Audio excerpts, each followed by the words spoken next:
전 세계인들도 함께 즐길 수 있는 대한민국 대표 음식으로 만드는 게 제 목표입니다. 153이 153개국이 될 수도 있고요. 153개 브랜드가 될 수도 있고요. 그쪽 현지인들이, 전 세계인들이 즐길 수 있는 네, 그런 네. 시간도 사실 저희는 선포하고 있거든요. 주님 말씀하시면 주님 뜻대로. 그다음에 저희 기업과 저희 하는 모든 것들은 주님만 사용하는 주님 전용. 이게 저희 회사의 세 가지. 하나님이 이끄시는 기업 153 패밀리.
다시 한번 인사드리겠습니다. 안녕하십니까?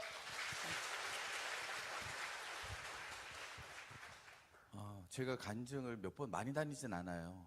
그런데 간증을 다니면 나중에 그러시더라고요. 근데 뭐 하시는 분이세요? 그래서 저희가 이 영상을 기존에 있던 걸 조금 편집해서 제가 했던 건데, 어느 순간인가 사람의 욕심으로 시작했던 그 기업이, 장사 국수가 이렇게 여러분들 앞에 하나님이 일하시는 기업, 하나님이 이끄시는 기업, 하나님의 기적을 나타내는 그 기업으로 여러분들께 이렇게 소개가 되어집니다.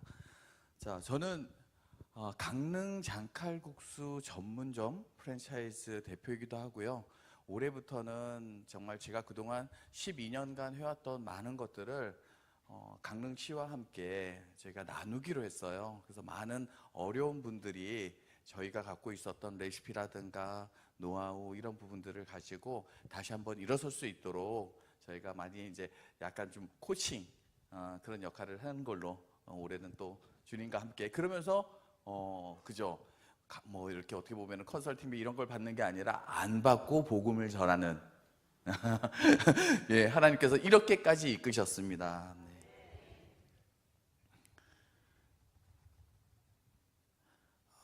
제가 여기 오면서 사실 되게 좀 떨렸어요. 여수에서. 그래서 유튜브로 봤더니 난리도 아니신 거예요. 막 일어서서 기도하시고 찬양하시고 춤추시고, 그래서 어떻게 시작을 해야 될까, 그래서 검색을 많이 했는데, 자, 제가 신앙생활 시작한 지 이제 19년 됐어요. 19년 됐는데 그 전과 그 이후는 많이 바뀌었지만, 사실 손양원 목사님은 제가 영상을 검색하면서 접하게 되었던, 이런 목사님도 계실까, 이게 과연 사람이 정말 이럴 수 있을까. 그래서 사실 손양원 목사님은 기억하고 있었어요. 제가 기억하고 있었는데, 여수 산돌교회 딱 검색했더니 손양원 목사님 이렇게 그 역사와 전통이 스피릿이 쭉 이어졌던 교회임을 듣고 너무 깜짝 놀랐습니다. 이 분명 하나님께서 인도하심이 있구나 이러면서 준비를 했는데 정말 떨립니다. 왜 떨리냐면요, 알고 봤더니 41주년 간증 집회래요. 그래서 찾다 보니까 오늘 마지막 순서래요. 정말 막 떨리기 시작하는 거예요. 자, 우리 산돌이라는 기원을 한번 검색을 해봤어요. 그랬더니 사랑의 원자탄으로 불리는 손양원 목사님의 호라고 하더라고요. 그래서 오늘 이렇게 한번 인사해볼까 하고 했어요. 여러분 사랑합니다. 그죠? 이게 여수 버전으로 하니까 이렇게 되더라고요. 아시는 분? 사랑해 이걸 여수 버전으로, 전라도 버전으로. 너요. 내 맘 알지? 알란가 모르겠네. 예, 정말 의미가 있더라고요. 여러분들, 제가 이 자리에 왜 섰을까요? 하나님을 정말 바울보다도 더 거부하고 예수 믿는 사람들을 핍박하고, 그리고 제 가족이 아내를 정말 죽음의 직전까지 이르게 했던 그 장본인인데, 제가 지금 고백하는 건 하나예요. 산들교회가 여기 있고 여러분이 여기 있듯이 과연 이게 우연일까요? 아니죠. 하나님께서 친히 사랑해를 어떻게 하죠?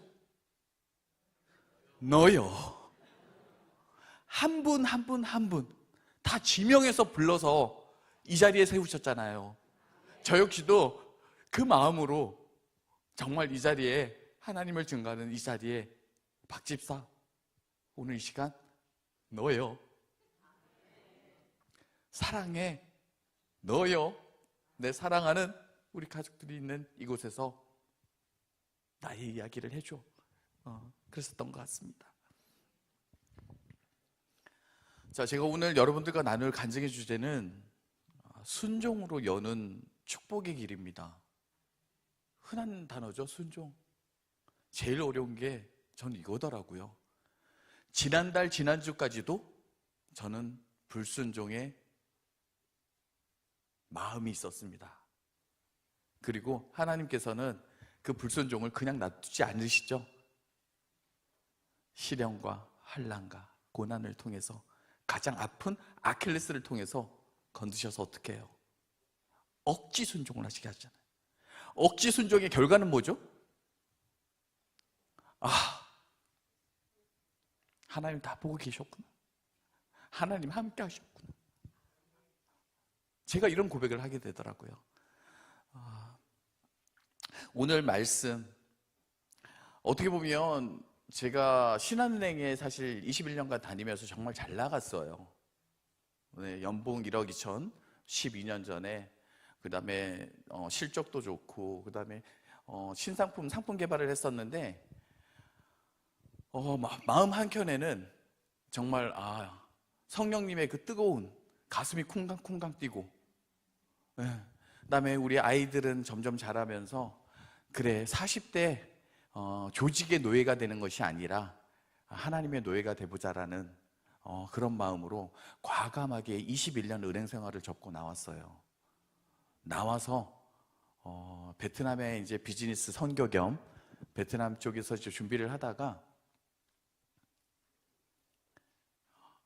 먹고 살아야 되잖아요. 그래서 막내 누나와 함께 시작했던 게 고향 음식이었던 장칼국수였어요. 12년 전에는 장칼국수를 여러분들 모르셨어요. 그죠? 제가 일산에 장칼국수 식당을 오픈했더니 손님들이 와서 그래요. 여기 사장님이 성이 장씨예요? 간장으로 끓였나? 그러니까 국수가 긴가? 이 세 가지는 하시는데 고추장, 된장을 모르시더라고요. 그 장칼국수였는데 그걸 세상이 모르던 장칼국수를 가지고 하나님께서 저를 빚기 시작하셨어요. 정말 대박 날 줄 알았어요. 교회에서도 전 교인이 다 기도해 주셨어요. 153 패밀리, 그러니까 강릉장칼 잘 됐지다 막 선포해 주시고 대박 날 줄 알았는데 하루에 5만 원도 못 파는 거예요. 이런 시간들이 다가오는 거예요. 은행에서 퇴직금을 명예퇴직처럼 이렇게 많이 받았던 게 아니고 사실 겁 없이 나왔기 때문에 퇴직금 많이 못 받았어요. 그래서 창업자금 은행원일 때 신용대출을 받아서 그걸로 시작했던 그 장칼국수 가게가 1년이 다가오는 거예요. 마음이 불안하잖아요. 너무 불안해요. 5만 원도 못 파는데, 저희 담임 목사님은 밀가루 드시면 안 되시는 분이세요. 그런데 하루가 멀다 않고 매일매일 오셔서 장칼국수를 드시는 거예요.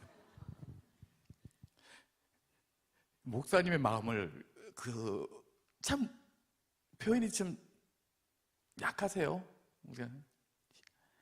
묵묵히 그 장칼국수 한 그릇 매일 오셔서 드시는 목사님을 뵐 때마다 정말 미안하기도 하고, 하나님 왜 이러세요?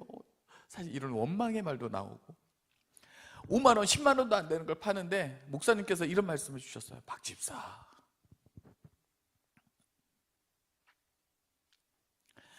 아침에 예배로 열어보는 건 어때요? 자, 우리 생명의 삶이라고 두란노에서 나오는 매일매일 묵상집이 있어요.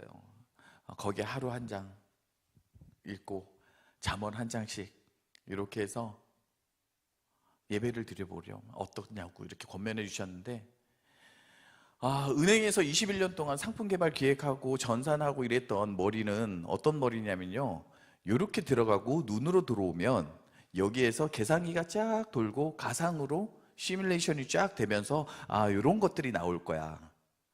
정말 이성적인 사람이에요. 근데 그걸 하나님께서 정말 쉽지 않으시겠죠? 저를 꺾기까지는. 그런데 어떻게 1억이 이제 만기가 5개월 앞으로 다가오는 거야. 하루 매출은 10만 원도 안 돼. 어떻게 해요? 억지 순종. 저희 아내는 200% 순종이에요. 목사님 말씀만 하시면 아멘 아멘 아멘. 네, 무조건 아멘 아멘 아멘. 제가 옆에서 시험 받아요. 아멘 아멘 아멘. 제발 나한테도 좀 제발 아멘 좀 하자. 목사님한테만 그렇게 아멘 아멘 하면서 웃음이 거의 그 공감대가 네. 저희 아내는 좋죠. 그래서 우리 주방에 있던 거제도에 있는 개척교회 목사님 아들이 저희와 함께 주방을 했어요. 그래서 셋이 10시에 모여서 테이블 하나 놓고 생명의 삶 큐티책을 놓고 한 장 한 장 하는데 마음 한켠에는 이걸 한다고 뭐가 바뀔까? 계산기가 아무리 굴러가도 안 나오는 거예요. 이걸 한다고 뭐가 바뀔까? 그런데 어떻게 해? 어쩔 수 없잖아요. 그래서 시작을 했어요.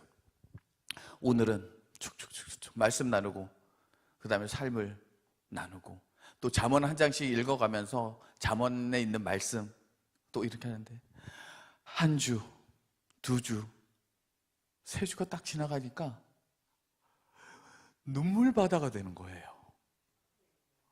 영업을 11시에 문을 열어야 되는데 예배가 끝나지 않고 우리는 울면서 서로 기도해주고 있는 거예요. 이게 뭘까? 그런데 여전히 매출은 안 늘어요. 그런데 그게 중요하지가 않아지는 거야. 마음에 평안이 오는 거야. 우리 젊은 친구, 군대에 갔다 온 이 친구가 뭐라고 했냐면, 어제는 다리가 너무 아파가지고 좀 쉬려고 앉으려고 하면 손님 한 명 와가지고 장칼국수 한 그릇 시키고, 또 끓여 나가고 하면은 또 앉으려고 하면은 또 한 명이 와가지고 장칼국수 하나 시키고, 그러면서 본인은 이런 기도를 했대요. 주님, 제발 주 5일 근무하는 식당에서 일하게 해주세요. 정말 품고 기도하는. 자, 저희 교회는 저희 목사님께서 벽산 출신, 40대까지 벽산 출신의 총무과 부장님이셨어요. 이분 또한 어떠셨겠어요? 계산기가 막 돌아가는 분이잖아요. 그 40대 정말 가정의 어려움으로 인해서 이분이 신학을 하시기 시작하셨어요. 그래서 잘 나가던 그 직장을 그만두고 용문산 용문산 가셔가지고 기도하시고 기도 중에 지금 저희 일산 가자마을 가자마을 보면 그때 천막 쳤던 그 교회에 제가 영상을 편집하고 하다 보니 정말 집이라고는 띄엄 있고 아무것도 없는 곳에 천막을 쳤어요. 그 천막을 치고 지금 30년 됐어요. 천막으로 시작한 교회가 그 가자마을의 전 세대를 아우러서 함께 예배드리는 예배처가 된 거예요. 거기에 제가 가자마을로 이사를 와서 어떤 역할을 했냐. 머리가 빠르니까 그때는 교회 다닐 때가 아니었어요. 동대표였어요. 아파트가 딱 들어서는 동대표. 근데 옆에 동대표들이 자꾸 이런 말을 하는 거예요. 저 앞에 교회, 그 일산 주님의 교회. 거기 저희 목사님을 뭐라 부르셨냐면 우리 그 동대표들이 벽산 출신 김 사장이라고 불렀어요. 머리가 대단해. 어떻게 이 아파트가 재개발이 될 줄 알고 여기에다가 저렇게 땅을 딱 해놓고 알박기를 해. 이 아파트 단지가 그 교회 하나 때문에 동그랗게 원이 안 되고 이렇게 삐어졌던 거예요. 그러니까 아파트 입주민들, 이제 분양받았던 사람들 눈에는 저 교회만 아니면 아파트 가치가 엄청 올라가는 그런 교회였기 때문에 엄청나게 씹었어요. 그래서 저는 저희 어머니나 저희 쪽은 사실 어떻게 보면 무속신앙 쪽이고 저희 장모님 쪽은 정말 그 시골에 정말 몸으로 정말 개척교회 하나 핍박받으면서 섬겼던 정말 찐 크리스찬이시고 양쪽이 이러다 보니까 어린 나이에 결혼을 했는데 어느 종교에도 속하고 싶지 않은 거예요. 그랬던 제가 자꾸 교회에 대한 김 사장, 알박기. 제가 상고를 19살에 들어갔어요. 상고를 19살에 들어간 게 아니라 상고를 다니고 졸업하기 전에 신한은행에 입행을 해서 제가 정말 꿈에 그리던 가정을 이룰 수 있었어요. 저희 착한 아내, 오늘 같이 함께한 착한 아내 나이 22살, 제 나이 23살 결혼을 했고요.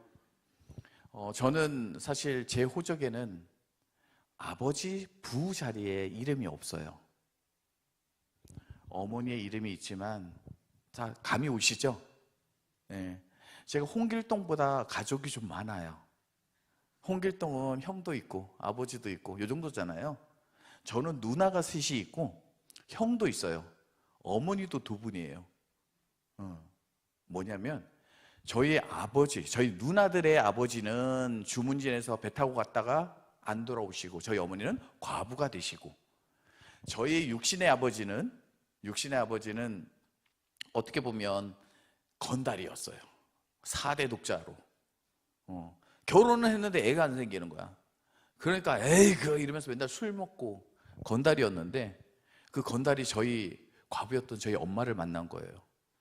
그래서 생긴 게 저예요. 근데 왜 이런 비극이 생겼을까요? 제가 태어나기 5개월 전에 저희 애가 없던 저희 큰어머니 애가 생긴 거예요. 이게 뭔 의미냐면 진구죠? 본부인에 애가 5개월 먼저 생겼어.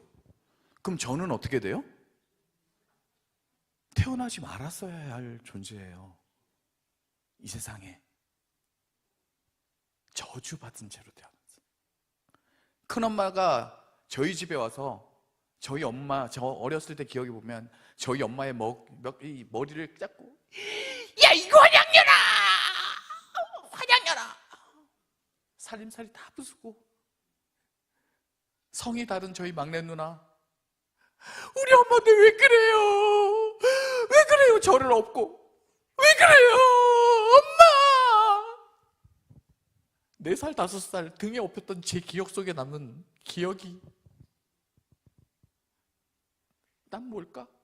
이게 초등학교 때까지 알면서도 엄마한테 티를 내색을 못 내는 거예요.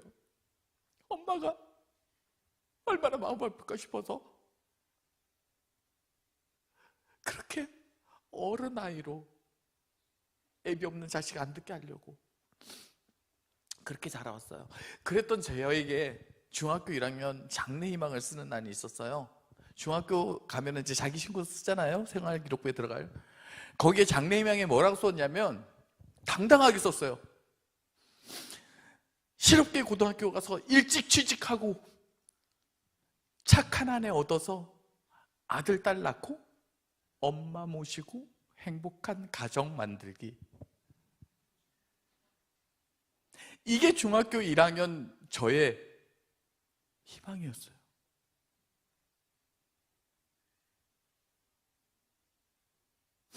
그래서 정말 열심히 살았어요.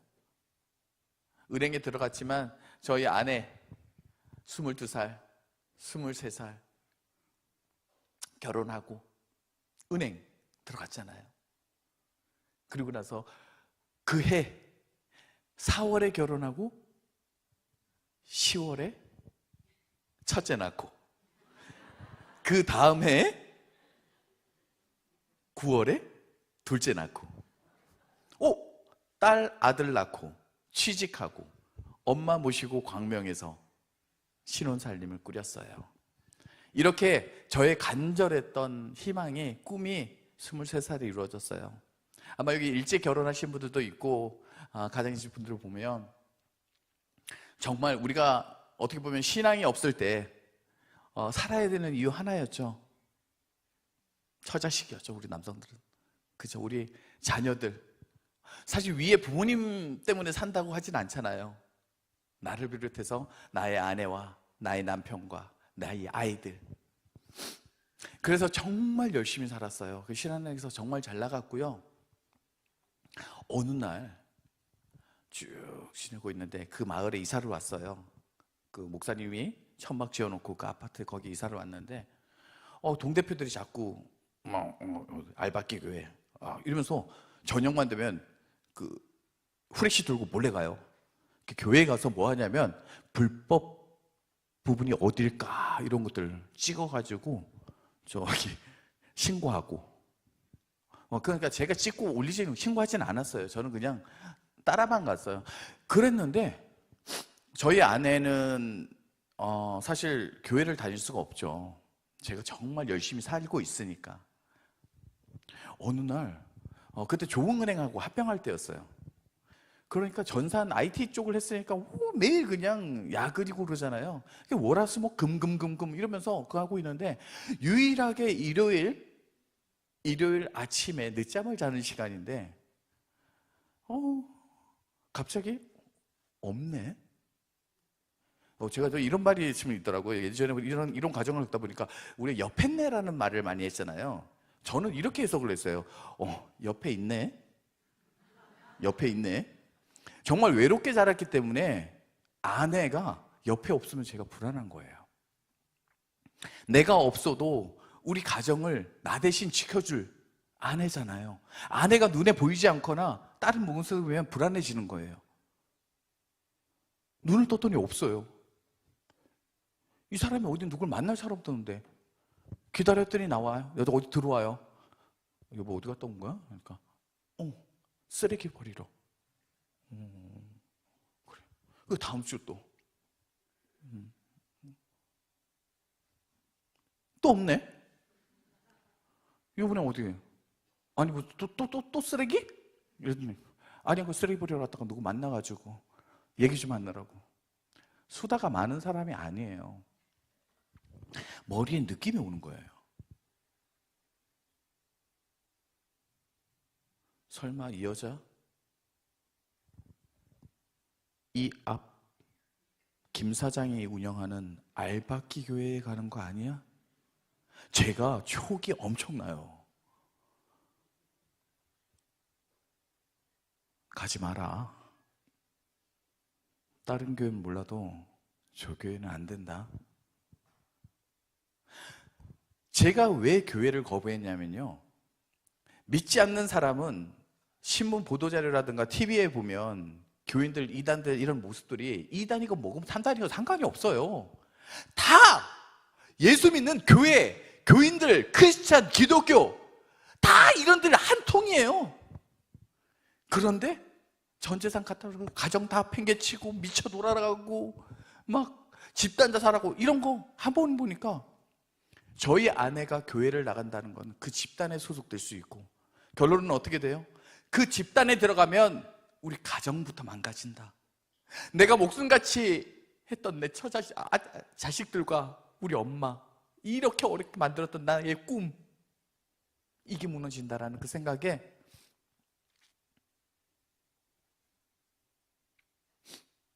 그래 그때 당시에 엄마가 치매 증상까지 오셨어요. 아이들은 사춘기 5학년 6학년 그래 힘들지. 내가 또 봐주는 것도 아니고 난 일만 하니까 약간 한 발 물러서서 그래 그 교회가 오케이 근데 이 교회만큼은 안 되고 일산에 있는 다른 교회를 한번 다녀보자 이러면서 다녔는데 정말 싫은 거 있죠. 여기 교회 나오신 지 얼마 안 되신 분 계시죠? 네, 교회 오면 제일 싫은 게 뭐죠? 안녕하세요 하면서 이렇게 손 내미는 거. 네, 또 어느 교회에서 또 이렇게 상처 받았어. 그래서 여기 와서 몰래 예배 드리는데 숨어서 드리죠. 왜 숨어서 드려요? 어머 안녕하세요. 새로 오셨죠? 뭐 이러면서 아는 체 하면 되게 힘들어요. 그래서 가장 큰 일산의 베델교회라는 데 갔더니 4, 5층에 올라가서 이렇게 보니까 나를 아무도 터치하네. 그냥 공연 한 번 보고 나가는 걸로. 이거 괜찮다 이랬는데 아내가 뭐라 그러냐면 여보 한 번만 그 교회 나가고 아니면 정말 더 이상 얘기 안 할게. 나 한 번이다. 한 번 가서 아니면은 절대 아니야. 이러네. 갔어요. 그때 약간 뭐라 그러죠? 우리 군복 비슷하게 이렇게 사파리 형태로 돼 있는 깃이 이렇게 올라가서 있는 거. 깃을 이렇게 세워요. 딱 세우고 자 지금 딱 요 자리입니다. 지금 저기 앉아 계신 분 보이시죠? 저 보이시죠? 예, 그 자리에 제가 끝에 중앙 통로에 딱 앉아서 다리를 딱 꼬고 팔짱을 딱 끼고 여기를 딱 주시했어요. 우리 조금 전에 찬양하시죠? 이제 좀 이따가 찬양 어떻게 돼요? 막 눈 감고 막 손 높이 돌리고 제가 저 뒤에서 지랄들 한다. 목사님께서 여기 옆에 물이 있지만 손수건 이렇게 물수건 같은 이만한 거 여기다 올려놓고 막 말씀하시는데 막 침도 튀고 눈물도 나고 하니까 목사님이 이거 가지고 으아! 막 이러면서 목사님 설교하는데 저러니까 예쁜 애들이 다 빠져들지 가지가지 한다 이러면서 다리 전체를 끝까지 이러고 있다가 딱 끝나고 딱 이러면서 일어서서 나가면서 2층에서 1층 내려가는 데까지 자 저는 지금 이해를 해요. 왜? 새가족 팀이니까. 자, 다 우리 성도들 다 아시죠? 사연들? 그분이 떴다는 거야. 권영숙 씨 남편. 그러니까 막 요소요소에 줄 서가지고 안녕하세요 안녕하세요. 제가 어떻게 했을까요? 아이씨 딱 와서 그랬어요. 더 이상 얘기하지 마라. 저 미친 인간들 저거 다시는 안 된다. 이러고 이제 교회를 찾아다니기 시작했어요. 자, 제가 동대표였잖아요. 어느 날 퇴근 서울에서 일산으로 오는 버스를 타고 쭉 오는데 우리 여자 동대표가 전화가 온 거예요. 박 대표, 너 혹시 와이프 이름이 뭐야? 왜 권영숙. 어머 단속 좀 해야겠다. 거기 앞에 김 사장네 교회 있잖아. 거기 뭐 수요 예배고 뭐 성경 공부고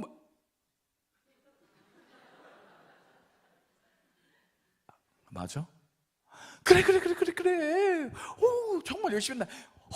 단속 좀 해라 이러는데 정말 머리에 야구 배트, 알루미늄 배트 가지고 깡!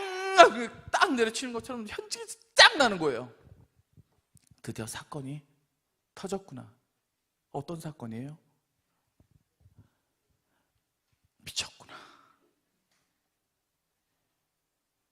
그 다음에 이어지는 게 우리 아이들, 치매 걸린 우리 엄마, 내가 그렇게 한수했던 가정, 금이 가는 것처럼 찌찌찌찌 금이 가는 것처럼 딱 느껴지니까 제가 확 돌아버린 거예요. 전화했어. 대화말로 차가 좋아. 네. 그래서 대화말이라는 데를 거쳐서 거기서 이제 안에 카니발 타고 집으로 와야 되는데 교회로 가. 왜? 교회로 가. 교회로 가. 교회 앞에 차를 딱 서는데,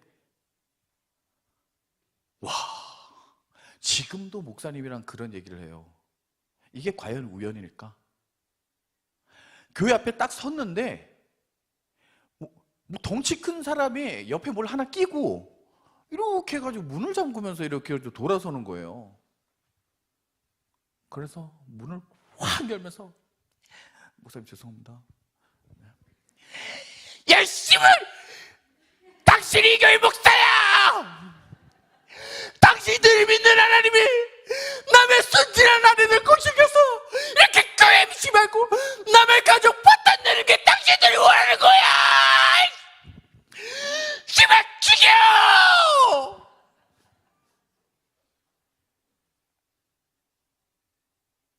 나중에 아는 사실인데요. 저희 아내가 이러더라고요. 당신 기억 안 나네요. 얘기하니까 기억이 나더라고요. 주머니에 있던 라이터, 가스 꽉 찬 거, 불티나? 문 딱 닫고 돌아서는 목사님 그 앞에 땅바닥에 퍽! 야! 이렇게 된 거예요. 목사님 얼마나 놀랐겠어요. 그 라이터 집에 땅바닥에 집어 던져보신 분. 불빛은 안 나는데 소리가 진짜 퍽! 그리고요. 그러고 나서 카니발을 끌고 그 길을 이러면서 그냥 눈 감고 그냥 밟았어요. 와, 교통사고 안 났어요. 교차로를 3개나 지나갔는데. 그 길로 집을 나가서 용산에 있는 선배 오피스텔에 들어가서 일 열심히 하고 저녁에 오피스텔에서 소주 3병 까고 그다음에 핸드폰으로 이제 문자로 당신 두 눈 똑똑히 뜨고 봐라. 내가 우리 가정 이렇게 만든 저 교회 인간들한테 내가 어떻게 복수하는지 두 눈 똑똑히 봐라. 문자 보내고 답이 없어요. 씨발 답이 없어. 씨발. 제가 잔머리 끝내줘요. 과연 누가 나의 순진한 아내를 꼬드겨서 전도를 했을까? 살짝 떠오르는 거야. 아파트 동대표니까 아파트가 생기고 도서실이 있었는데 도서실 회장이 이 교회 다닌다라는 권사님이라는 얘기를 슬쩍 들은 게 기억나는 거예요. 그래서 아파트 관리실 동대표가 전화하면 또 꾸벅 가잖아요. 그래서 네, 저 205동 동대표 박영산입니다. 네네. 아이고 그 도서실 회장님 그 전화번호 좀 알 수 있어요? 네, 알려주더라고요. 전화를 했어요. 권영숙 씨 아시죠? 네. 권영숙 씨 아시죠? 권영숙 씨 남편입니다. 당신네들 한 번만 내 아내한테 전화하거나 연락하면 나 당신네들 가만히 안 둬. 다 죽여버릴 거니까 앞으로 연락하지 마세요. 그거. 한 3일이 지났나요? 둘째한테 전화가 왔어요. 아빠, 엄마가 아무것도 안 먹어. 그냥 누워만 있어. 쇼하네. 내가 그런다고 들어가냐? 또 하루 이틀 지나서 또 전화 왔어. 아빠! 이렇게. 엄마가 이상해! 빨리 와! 느낌이 이상한 거예요. 그래서 아무래도 안 되겠다. 일단 일보 후퇴. 그래서 들어갔어요. 들어갔더니 정말 침대에 그대로 누워 있는 거예요. 또 남자 자존심에 여보 미안해 이러진 않잖아요. 그래서 집안 청소도 싹 하고 애들 딱 해도 보내고, 그다음에 저녁에 이제 야 아무튼 안 되겠다, 이 마음에 감동을 줘야겠다 이러면서 와인 한 병 딱 놓고 쫙 마시면서 발걸하면서 눈물의 편지를 쫙 써. 미안해 내가 심했지, 편지 써가지고 머리 위에다 놔두고 다음날 왔는데 전혀 열어보지도 않고, 그렇게 6일쯤 되고 7일째 도무지 안 되겠는 거예요. 그래서 지금은 네이버에 검색하거나 뭐 AI에 검색하면 다 나오잖아요. 아무도 안 되겠어요. 그래서 동네 의사님 의사 찾아가가지고 이런 얘기를 다 했어요. 다 했더니 갑자기 의사가 눈을 펑 뜨더니 당신 미쳤어, 빨리 응급치사 빨리 119 불러서 빨리 병원으로 가지 않으면 장기가 녹아서 회복이 불가하면 사람의 목숨까지 위험해진다는 거예요. 머리가 번쩍. 아이씨 이건 아니잖아 이러면서 여보 일어나봐 이러면서 딱 처진 몸을 이렇게 매려고 하는데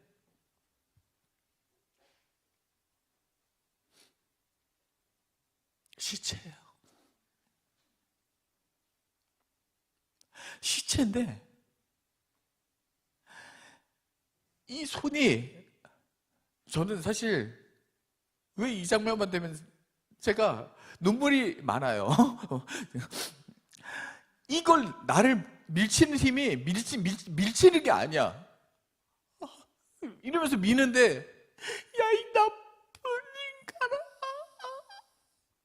도대체 나한테 왜 이래, 내가 뭘 그리 잘못했다고 나한테 왜 이래 이 나쁜 인간아 하면서 이게 하는데 우와 이건 아니다. 근데 짊어지고 갈 수 없고 나를 밀치는 그걸 내가 강제로 할 수 없는 거예요. 으아! 이때 잔머리가 반짝.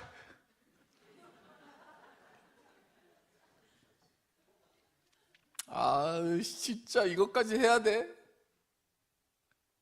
어디로 갔을까요? 교회로 갔어.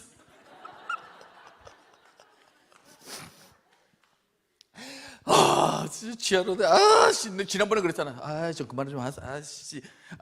이거 했던 그 교회에 가서 목사님 안 계세요? 목사님 외부에 나가시고 사모님 저기 계신데 사모님. 안녕하세요. 저 권영숙 씨 남편입니다. 저렇게 일주일째 아무것도 안 먹고 저렇게 정말 좀 어떻게 좀 해주세요. 사모님, 네, 빨리 가봅시다. 저희 방에 들어가서 침대에 저희 누워있던 아내를 일으켜서 이렇게 끌어안고, 그때는 지금은 알지만 그때는 모르죠. 뭐 하는 거야? 기도한다라는 건 알겠더라고요. 막 하고 이러면서 미지근한 물 한 잔 달라 그러고 딱 그 이후로 물을 먹고 음식을 먹고 살아나더라고요. 그죠? 근데 저는 어땠을까요? 도대체 저 교회에 기독교라는 게 뭐길래 나는 지금까지 평생을 이렇게 못 맞춰왔고 마음 담고 이렇게 하면서 내가 일궜던 이 가정의 위기가 뭐라고.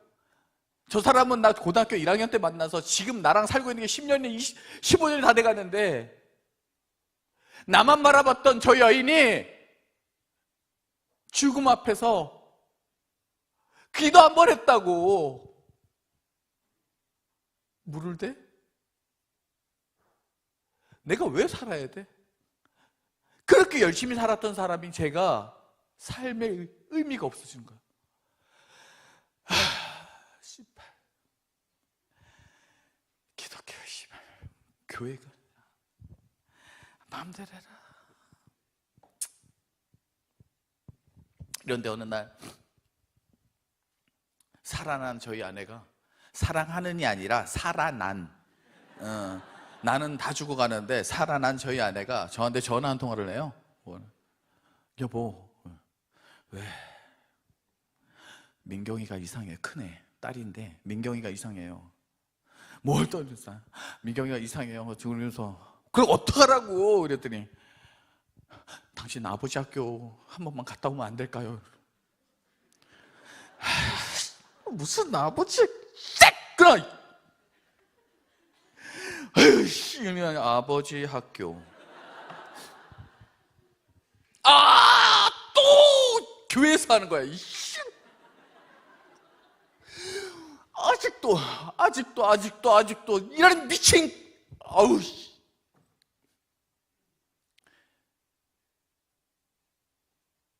내가 뭘 그렇게 잘못했니? 내가 가족들한테 내가 뭘 그렇게 잘못했니? 내가 뭘 그렇게 잘못했는데 나를 아버지 학교를 가라 그러는 거야. 진짜. 아까 이러놓고 있었는데 마음대로 해. 이러는데 애 꼬라지가 장난이 아닌 거야 이게. 집에 침을 뱉어요.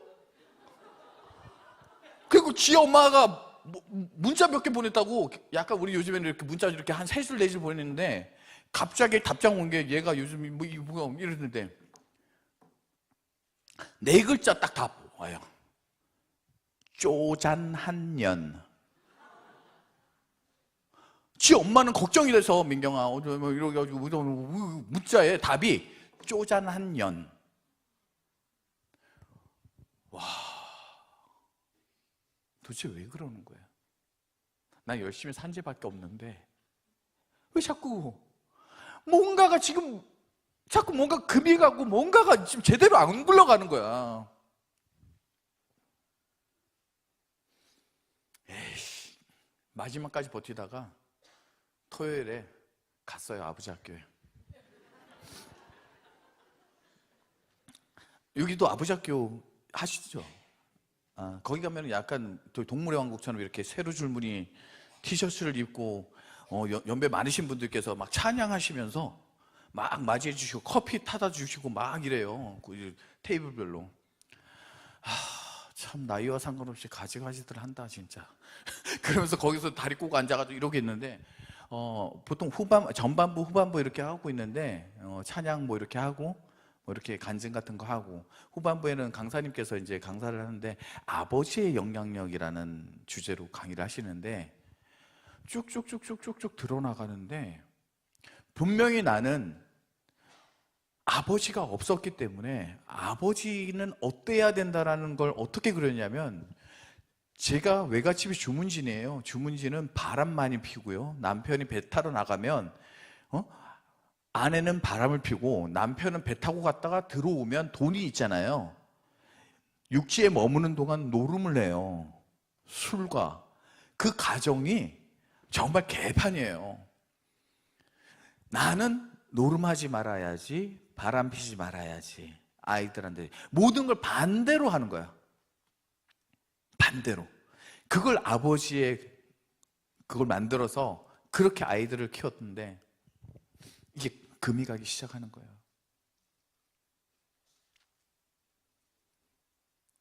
그런데 거기에 강사님이 자기도 노름과 폭력과 이런 것들을 일삼았었는데, 아버지가 본인이 아버지 학교를 통해 가지고 변화되어서 자기도 그러고 있다가 이게 회복이 되면서 가정이 회복됐다라는 약간 희망적인 마무리를 짓는데, 제가 거기에서 이거 뭐지? 새로운 대안이 생겼네. 그죠? 뭔가 금이 가는 우리 가정을 다시 회복시킬 대안이 생긴 거잖아요. 그래서 어떻게 하면 되냐라는 부분을 이제 아버지의 영향력에 있어서 거기에서 마지막 숙제가 그날 숙제가 뭐였냐면 아버지에게 용서의 편지를 쓰는 거였어요. 그날 돌아와서 편지를 쓰는데 내 아버지는 우리 형, 큰엄마 거기에만 살고 저는 엄마 버려진 채로 아빠 얼굴도 기억도 못한 채 버려진 채로 살아왔어야 됐고 입을 뒤집어 쓰고 당신은 절대 용서 안 해 막 이를 갈면서 아버지를 원망했던 그런 아버지였어요. 용서를 해야 된대요. 그래서 용서를 했죠. 아버지, 나도 애를 키우면서 지금 아버지 학교 왔는데 당신을 용서하라네요. 그러면서 생각해 보니 직업도 없었던 건달이 어쩌다 두 집 살림하잖아요. 한 집에 애만 생기면 되는데 이 집에도 애 있고 저 집에도 애 있으니까 얼마나 열받았겠어요. 바가지 긁히고 직장도 없고 일자리도 없고 자, 그러다 술 먹고 당신도 참 힘들었겠네요. 어찌되었건 내 아이들 내 가정을 위해서 당신을 용서하기로 했습니다. 아버지 당신을 용서합니다. 그러고 났더니 마음에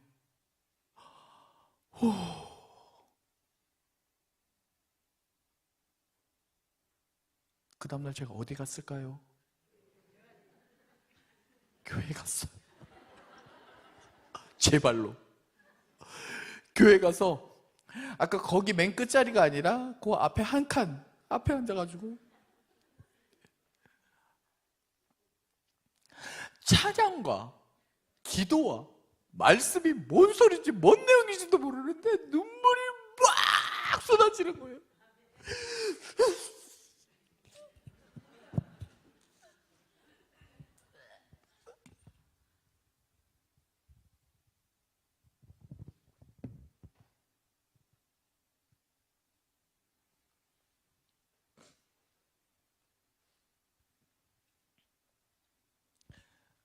그렇게 저의 첫 신앙생활이 이제 시작됐어요. 제가 핍박했던 교회에서 욕했던 그 목사님의 설교를 들으면서 그 사모님의 사랑을 받으면서 지금 19년째 일산 주님의 교회를 섬기고 있어요.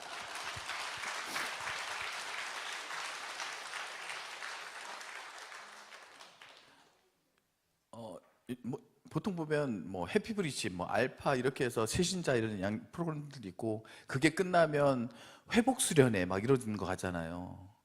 회복 수련회 이런 거 가면 막 성도들이 같이 해가지고 기도원에 가서 2박 3일로 쭉 하는데 자꾸 이제 성령에 이제 막 그거 있잖아. 막 뭐라 그러지? 나 까먹었네. 방언을 제가 못해서가 아니라 지금 너무 지금 긴장해가지고 정말 방언에 대한 부분을 쭉 하시는데 1일차 2일차 제가 사실 기도를 하기 시작하면서 하나님께 기도한 질문이 3가지 있어요. 저는 찬양도 모르고 말씀도 모르고 기도할 줄도 모르는데 왜 나를 당신 앞으로 인도하셨습니까? 왜 나의 무릎을 꿇으셨습니까? 그래서 그 기도원에 가서 기도하는데 그 질문에 또 한 번 하는데 1일차 옆에서 피크피크 막 방언하고 막 난리하잖아요. 2일차 막 이제 막 시간적인 압박이 오기 시작하는 거야. 이제 내일이면 퇴소고 오전밖에 없는데 오전에 마지막 막 그런데 그냥 그 질문이 생각나면서 왜 나를 무릎 꿇으셨습니까? 왜 나를 무릎 꿇으셨습니까? 이러면서 주여 기도를 할지 모르니까 뭐예요? 계속 질문만 던지는 거지. 왜 나를 무릎 꿇으셨습니까? 왜 난 이것도 못하고 저것도 못하고 왜 나를 불러서 그 어느 순간에 거기 제가 넘어간 거예요. 막 주체가 안 돼.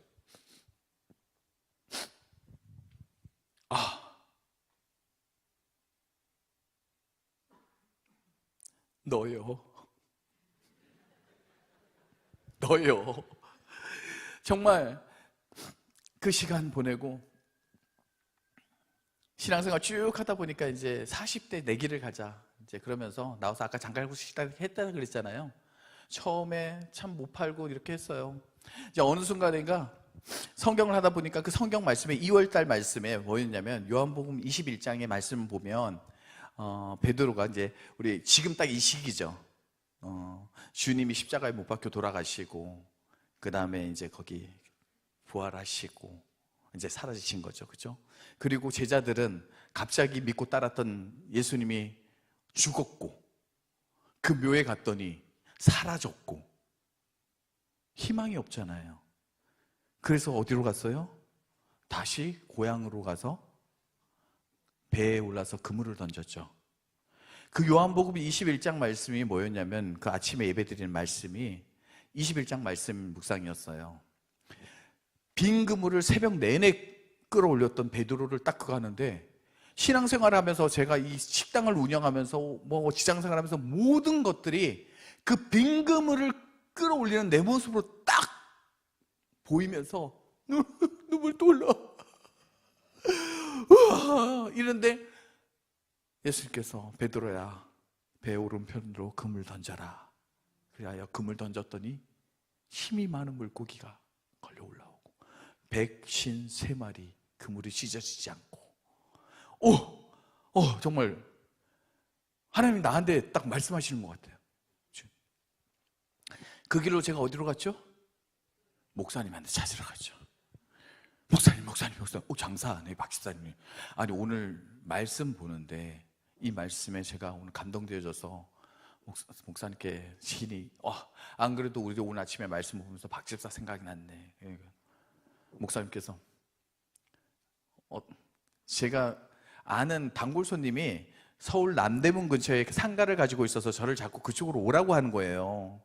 그래서 이제 서울로 진출할 걸 돈도 없으니까 이랬었는데, 목사님이랑 그 얘기를 했더니 같이 가보죠. 모든 스케줄 다 정리하고 목사님 사모님 모시고 거기에 가서 남대문 그 지하 상가, 거기에 가서 그 빈 상가에서 오늘 말씀 그대로 우리 선포하면서 기도합시다 이러면서 목사님께서 그 전에 선포 기도가 좀 빠졌네요. 아까 우리 그 직원과 함께 이렇게 쭉 저거 했다 그랬잖아요. 잠언장. 여전히 매출은 안 올라요. 그런데 저희 아내가 200% 순종이라 그랬잖아요. 목사님께서 잘 될지어다 그대로 되리라 보시기에 좋았더라. 잘 될지어다 그대로 되리라 보시기에 좋았더라. 잘 될지어다 그대로 되리라 보시기에 좋았더라라는 창세기 말씀을 가지고 선포 기도를 하시는 거예요. 우리 예배 끝에 항상. 그런데 이분께서 갑자기 조심히 말을 꺼내는 거예요. 여보, 우리 예배 끝나고 선포하면 어떨까요? 일매출 100만 원 될지어다 그대로 되리라 보시기에 좋았더라. 일매출 100만 원 될지어다 그대로 되리라 보시기에 좋았더라. 제 마음은 어땠을까요? 그래도 아침에 예배와 그 다음에 잠언 말씀에 또 이 남아있는데 요금은 안 나오죠. 머릿속에서 막 쥐가 나는 거예요. 지금 매출이 5만 원, 10만 원밖에 안 되는데 일매출 100만 원 선포한다고 이런데 어떻게 다가오잖아요. 1억에 만기일이 다가오잖아요. 어떻게? 그래서 마지막에 일매출 될지 그대로 일매출 100 에이씨 이러고 그다음부터 이제 일매출 100만 원 될지어다 그대로 되려 보시기로. 그로부터 한 5, 6개월에 이 사건들이 벌어진 거예요. 마음을 바꾸니까 정말 예배로 기도로 마음이 바뀌니까 고객 이 재료 하나하나도 사랑하자, 이 음식 사랑하자라고 이게 바뀌니까 그때부터 한 테이블 손님 왔는데 어떻게 해요?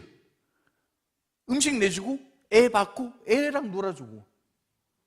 그러니까 그 어린아이의 엄마들 아빠들이 오기 시작하고 거기 장모님 식구들 친가 식구들 이렇게 오면서 손님들이 무려 전 기쁨으로 이러면서 쭉 하는 도중에 요한복음 21장 말씀에 딱 거기서 서울 남대문에 지하 가서 목사님께서 뭐 하셨을까? 선포기도 합시다 이러면서 선포기도가 뭐였냐? 153 장칼 잘 될지어다 그대로 되리라 보시기에 좋았더라. 153 장칼 잘 될지어다 그대로 되리라. 이거 세 번 하는데 그때는 이제 믿음이 조금 생겼잖아요. 지하에서 돈도 없으니까 뭐 어찌 선포라도 해야지 어떻게. 이래서 아멘 아멘 아멘 이랬어요. 그 자리는 안 됐어요. 그러나 하나님의 그 요한복음 21장 말씀과 오른쪽으로 금을 던져라 153마리, 이건 버리고 싶지 않은 거예요. 왠지 하나님께서 저한테 약속해 주시는 것 같은 그런 말씀이라서 버리고 싶지 않은 거예요. 그래서 그 남대문 시장에 다 찾아다녔어요. 그랬더니 2층에 불이 났대요. 그래서 거기 빈자리에 들어갔으니까 권리금이 없을 거 아니에요. 뭐 이런저런 하다 보니까 남대문 건널목 바로 앞에 전혀 상상지도 못하는 곳에 무권리로 해서 남대문 장칼국수가 버젓이 오픈하게 되었어요. 그래서 네. 자, 이 시간들이 쭉 지나면서 지금 이제 장사하시는 분들도 계시고 사업하시는 분들도 계시고 또 종사하시는 분들도 계실 텐데 이렇게 가만히 두지 않으셨어요. 자, 남대문 장칼국수 기적적으로 돈 한 푼 없이 오픈했어요. 2015년 6월 1일 날 오픈했는데 그날이 무슨 날일까요? 메르스.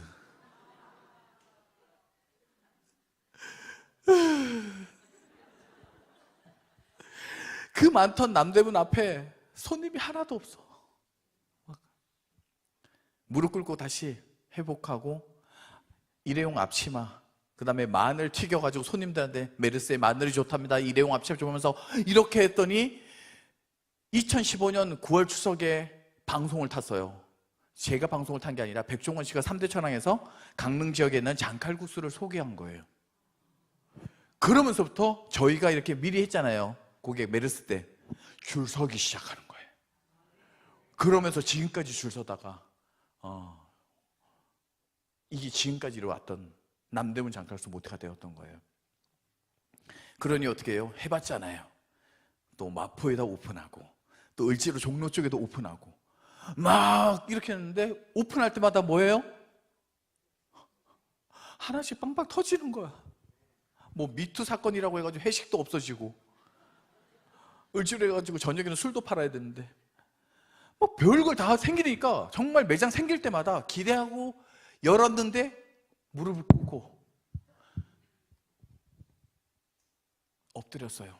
하나님, 그때 찬양이 그랬어요. 주님 말씀하시면 내가 나가리라.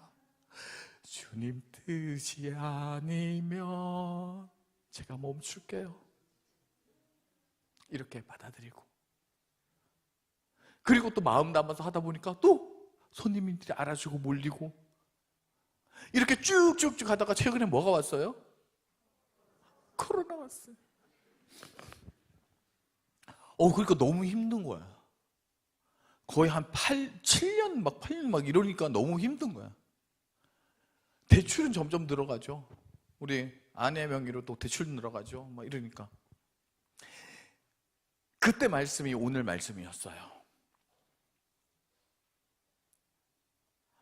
정말 단단해지고 싶습니다. 정말 이제는 매달 직원 월급 주고 재료대 주고 또 이렇게 이제 너무 힘들어요.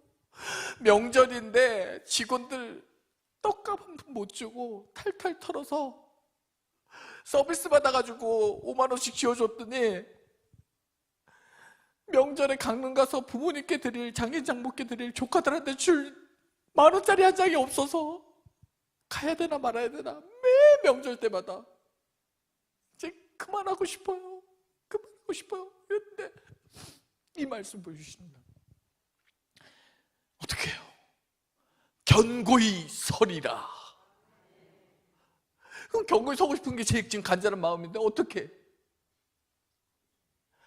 앞에 보니 너희는 너희 여호와 하나님을 신뢰하라. 그리하면 견고히 서리라. 그때서부터 어줍잖게 의심하고 어줍잖게 무릎 펴가졌던 하나님을 계속 입에서 저는 하나님을 신뢰합니다. 하나님을 신뢰합니다. 하나님을 신뢰합니다. 견고히 서겠습니다. 나는 여호와 하나님을 신뢰합니다. 나는 성령 하나님을 신뢰합니다. 나는 예수님을 신뢰합니다. 신뢰합니다. 예배와 말씀과 신뢰합니다. 막 신뢰합니다.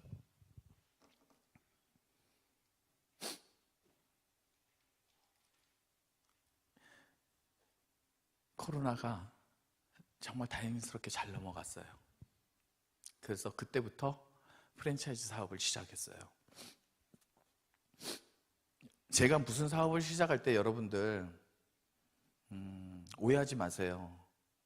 정말 주머니에 10만 원도 없이 5만 원도 없이 모든 일들을 벌였어요.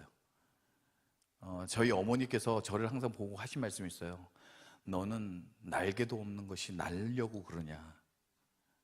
그런데 제가 신앙생활하면서 정말 하나님께서 뭔가 말씀하신다 싶으면 내 주머니에 5만 원, 10만 원, 만 원짜리 하나 없어도 그런 믿음이 생기더라고요. 어느 날이었어요. 코로나가 끝나니까 이제 K푸드에 대한 부분이 해외에 조금씩 밀키트로 알려지기 시작했잖아요. 저희 아내가 박람회 갔다가 누굴 만났다는 거야.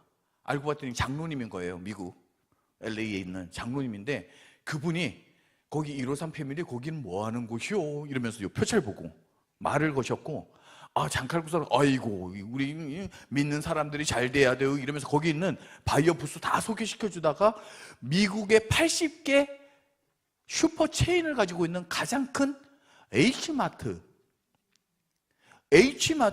한인 H마트에 저희가 수출하기 코앞에까지 온 거예요. 막 그런 거. 그게 결정되기 전에 저희 아내가 뭐라 그러냐면 여보 오늘 누구를 만났는데 막 이렇게 되니까 제가 그랬어요. 속으로 기대하지 마. 수출하는 그 물량을 포장할 곳도 없고 냉동 보관할 장소도 없고 우리 지금 이 좁은 곳에서 수출할 물량을 포장하고 만들고 이런 것 자체가 불가능한 거예요, 물리적으로.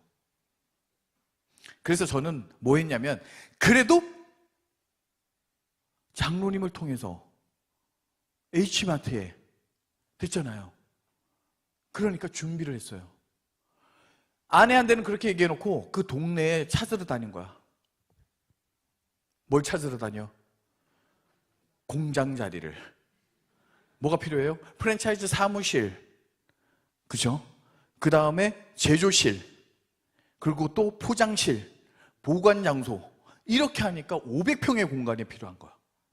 자, 500평의 공간을 지으려면 1000평 이상의 땅이 필요해요.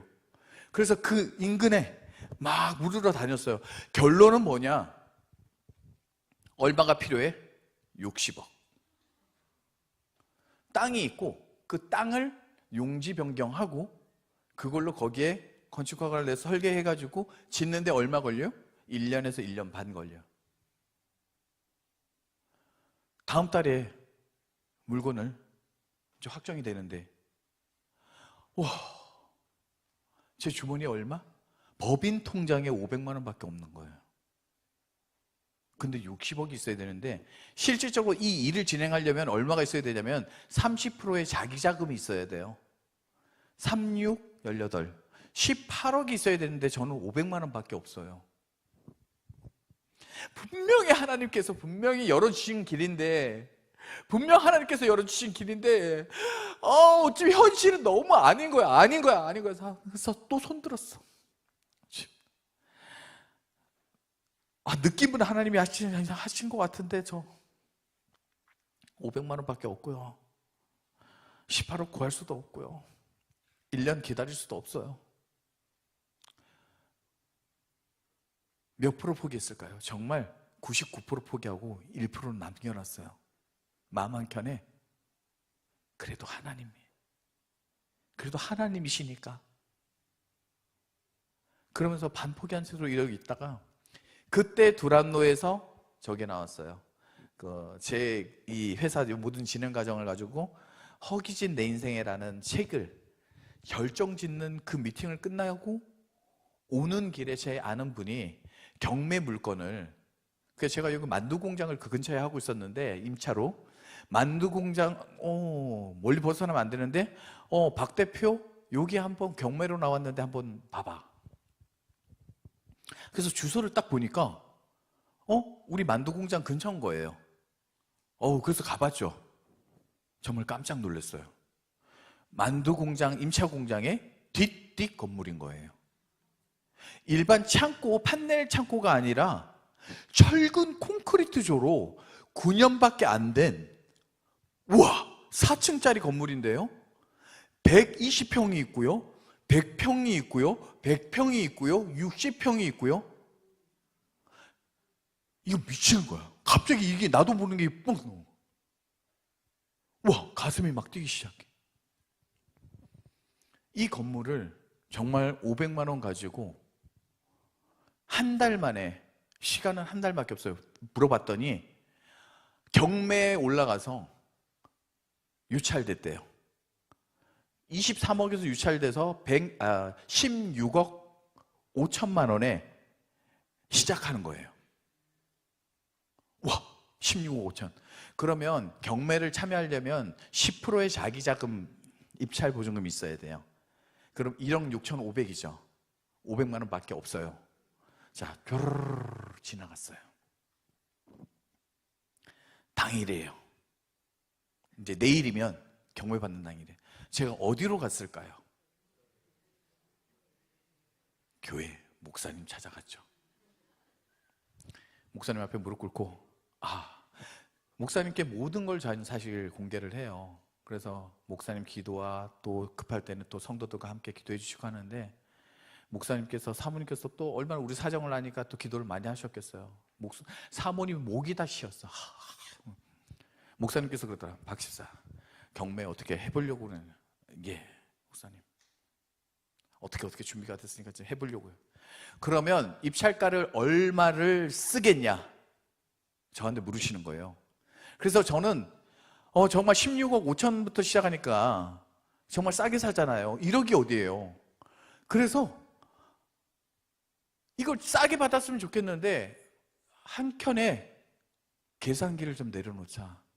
이게 하나님께서 인도하신 일이면 그걸 내가 한두 푼 아끼자라고 내가 잔머리 쓰다가 하나님 일을 망칠 것 같은 마음이 드는 거예요.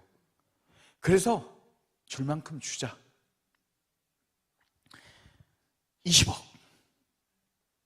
근데 20억 쓰면 또 뻔하잖아요. 누가 또 20억 또 얼마 쓸 수도 있으니까. 그래서 20억 1,000만 원을 쓰겠습니다 그랬어요. 목사님께.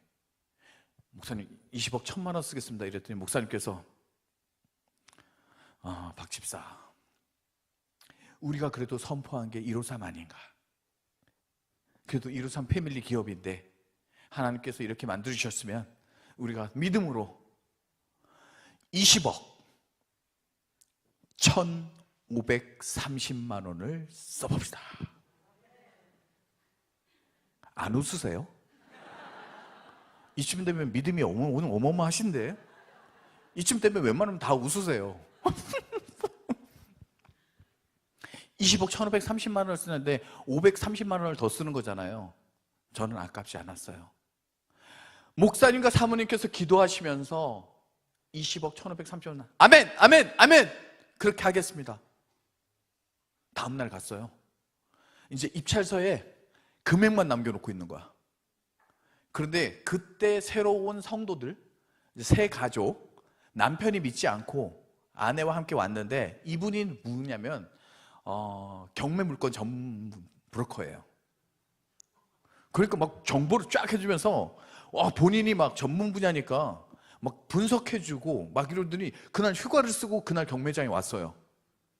이 봐야 되는데 경매장에서 이렇게 쭉 둘러보고 누가 20억 쓸만한 사람이 행색이 좀 있을까 없을까 전문가들은 보잖아요. 그리고 또 그때 당시에 저희 같이 있었던 저희 은행 선배님이 회계 전문가예요. 이분도 기도하시는 분이고 장로님이세요. 오셨어. 그래서 제가 이거 딱 쓰려고 하는데 옆에서 뭐라 그러냐면 19억 19억 아이씨 19억만 써도 19억만 해. 1억이면 세금이야 세금. 19억만 써도 돼. 1억이잖아요. 20억 1,530만 원, 19억, 19억,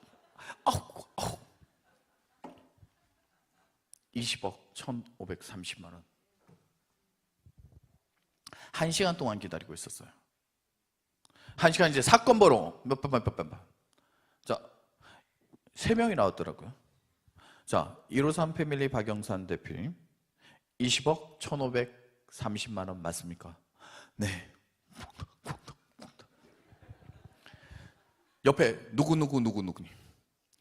20억 1,000 10만 원 맞습니까? 딱 그러는 거예요.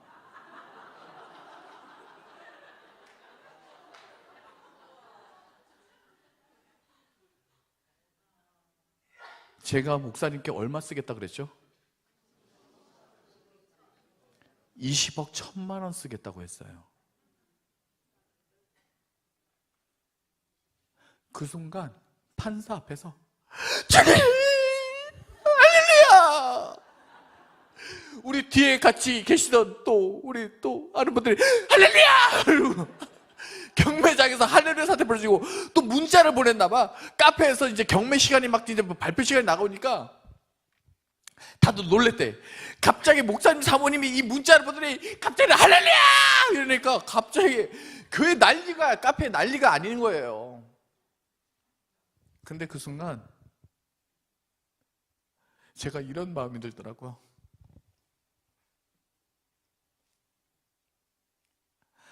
와, 하나님 정말 대단하세요.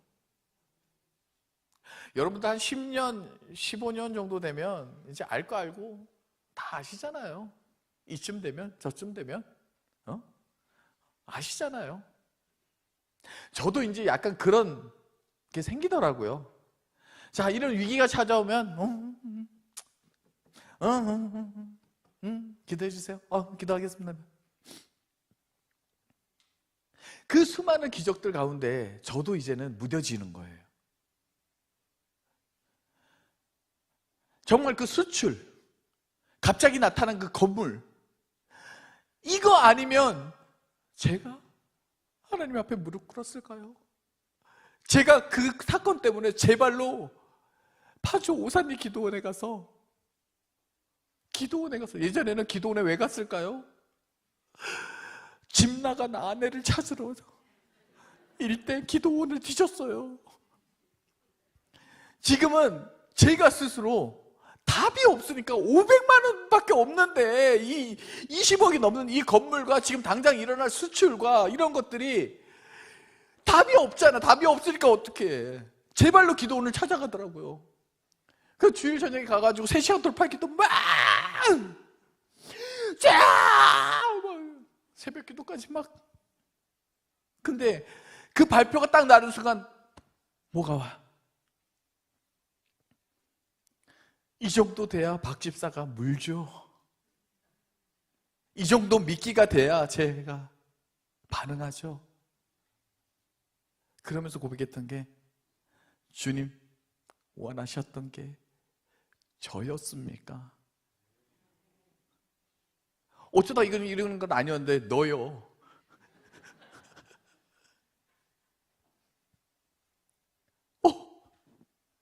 주님이 원하셨던 건 이 건물 기적을 이루고 이걸 가지고 뭘가 하고 하나님을 나타내는 게 아니라 하나님께서 원하셨던 건 저였습니까? 이 고백을 하게 되는 거예요. 그때부터 제 신앙이 바뀌기 시작했어요.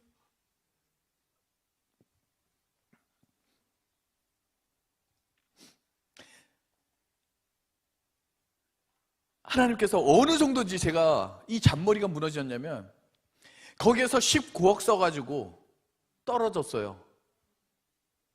그러면 같이 왔던 경매 전문가, 그 가족이 교회에 지금 정착해가지고 찬양대도 서고 교회 잘 섬기고 있는데 그 성도 가족들, 그 아이들도 우리 교회에 남아있었을까요? 우리 장로님 10곡 쓰라고 했는데 그게 만약 10곡 썼다 떨어졌으면 회사에서 남아있었을까요? 미안해서 없었겠죠. 우리가 예배 드릴 수 있는 기업, 이 본사 사옥에서 할 수 있었던 이런 모든 것들이 하나님께서 그냥 경매에 낙찰되는 그 사건만이 아니라 이것으로 인해지는 모든 일들을 한 방에 해결해 주시는, 그걸 내가 딱 느끼는 순간 나의 상식과 나의 지식과 나의 모든 것이 와르르 무너지면서 하나님을 고백하게 됩니다. 살아계신 하나님을. 제가 시간을 못 쟀어요. 그죠? 목사님 마무리해야 되죠. 여기 시작에 불과합니다. 제가 여기 오기 전에 바로 전 월요일에 이 교회에서 하나님이 어떤 간증을 하길 원하세요? 라고 이런 마음을 하면서 하다 보니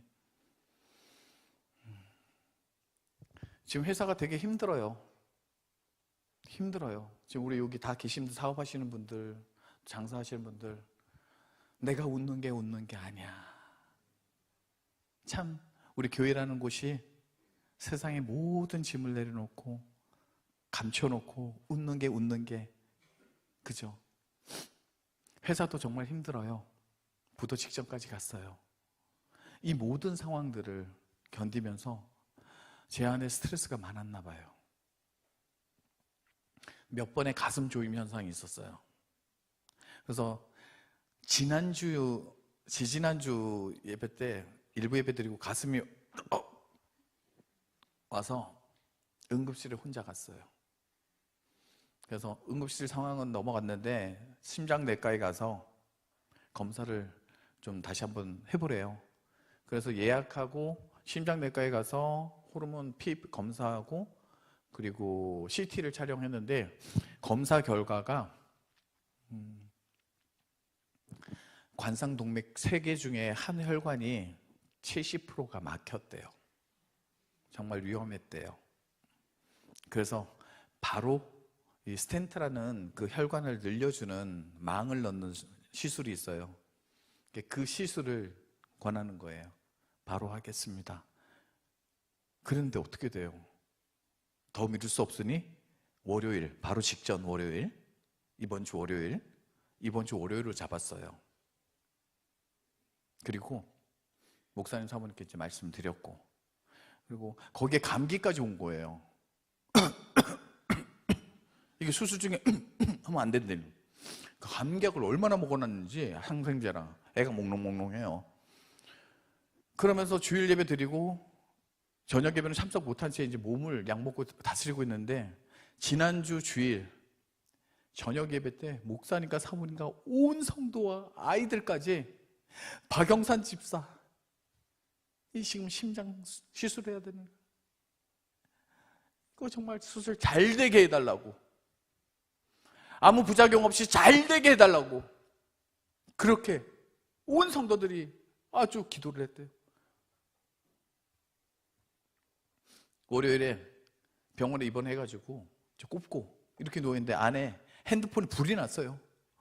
박 집사님 입원했어요. 박 집사님 어떻게 됐어요? 어떻게 됐어요? 막 셀별로, 목장별로 막 난리도 아니에요. 막 기도하고 막 수술대로 올라갔어요. 그래서 여기에서 끊어서 여기서 해가지고 관을 쭉 혈관을 타고 심장까지 가요. 심장까지 갔는데 그래도 이게 사실 심장에서 뭘 한다니까 사실 겁이 나더라고요. 머릿속으로 웅얼웅얼 찬양하면서.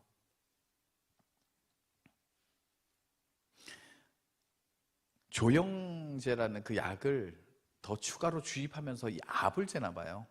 이게 얼마나 막혀서 얼마나 나가는지. 자, 약 들어갑니다. 조금 반응이 있을 거예요. 이런다. 딱 하는데 제가 순간 어떤 마음이 들었을까요? 인간의 목숨이 이렇게 정말 하찮은 거구나. 이 조금만 막혀도 우리 죽을 수 있는 미미한 존재인데, 이 마음이 들면서 어찌되었건 이 자리에 있게 하신 거, 알게 하신 거, 길 가다 쓰러지지 않고 응급차로 오지 않고 내 발로 걸어서 여기 온 거, 그때까지 뭘 걱정했을까요? 저희 아내랑 스텐트 받고 비행기 타고 이 간증 집회에 나올 수 있을까 없을까? 그 생각까지 하면서 계속 검색하면서 이랬어요. 근데 와 미치는 거예요. 심장이 묵묵 막 이래요. 그랬더니 의사 선생님이 딱 와요. 일단 검사를 해놓고 테스트를 했는데 다행히 50%가 안 넘어서 스텐트는 안 하시고 약물 치료로 하면 될 것 같습니다. 지금 CT로 볼 때보다 직접 봤더니 많이 좋아지셔서 가능할 것 같습니다. 그래가지고 그날 오후에 퇴원하고 여러분 이 자리에 함께 설 수 있었습니다. 사실 시간은 가는 줄 모르고 해요. 사실 왜냐하면 모든 순간순간이 지금은 이런 고백을 하게 합니다. 하나님 정말 살아계십니다. 정말 여러분들이 의심하셔도 하나님은 살아계십니다. 여러분들과 함께 하십니다. 정말 우리 산돌교회 우리 성도님들 좀 너무 감사합니다. 제가 1년에 뭐 한두 번 간증할까 말까 하면 무명인이에요. 근데 어찌되었건 이 산돌교회 손양원 목사님의 또 그런 정신을 이어받아서 이렇게 또 교회를 지키고 또 이렇게 섬겨가는 이 산돌교회 41주년 이 마지막 어떻게 보면 올해 이 집회 말씀을 또 제 간증으로 이렇게 세워주심에도 정말 하나님께 영광의 박수 올려드립니다. 자, 이거 하나 우리 다 같이 간단하잖아요. 자, 제가 사랑합니다 하면 옆에 분도 보시고 너요. 자, 하나님은 여러분들을 사랑하십니다. 너요. 감사합니다.